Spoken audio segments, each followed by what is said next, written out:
Hi friends, எல்லாருக்கும் happy Deepavali. பட்டாசு வெடிக்கும்போது பார்த்து சேஃபாக வெடித்து செலிப்ரேட் பண்ணுங்க. அண்ட் வீட்டில் ஃபெஸ்டிவலுக்காக என்னெல்லாம் பலகாரம் ப்ரிப்பேர் பண்ணிங்கன்னு கமெண்ட் பண்ணுங்கள். எங்கள் வீட்டில் ஃபைனல் லாஸ்ட் மினிட்ல தான் இந்த போஹா மிக்சர் வந்து ரெடி பண்ணியிருந்தோம். இனிமேல் தான் குலாப் ஜாமுனும் ரெடி பண்ணணும். இது செய்கிறது ரொம்ப ஈஸி, டேஸ்ட்டுமே ரொம்ப சூப்பராக இருக்கும்.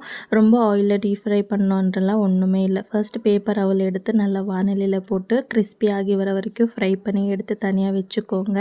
இப்போ அதே வானிலையில் ஒரு 4 ஸ்பூன் அளவுக்கு ஆயில் ஆட் பண்ணிவிட்டு கொஞ்சமாக கடுகு போட்டு நல்லா கடுகு பொரிஞ்ச பிறகு ஒரு கைப்பிடி அளவுக்கு வேர்க்கடலையும் போட்டு கலர் சேஞ்ச் ஆன பிறகு 10 பல் பூண்டு, ஒரு 5-6 காஞ்ச மிளகா போட்டு ஃப்ரை பண்ண பிறகு ஒரு கைப்பிடி அளவுக்கு பொட்டுக்கடலை, கருவேப்பிலை, மஞ்சள் தூள், பெருங்காயம், உப்பு இதெல்லாமே போட்டு நல்லா மிக்ஸ் பண்ணிவிட்டு நம்ம ஃப்ரை பண்ணி வச்சுருக்க அவலும் போட்டு ஸ்டவ் ஆஃப் பண்ண வேணாம்.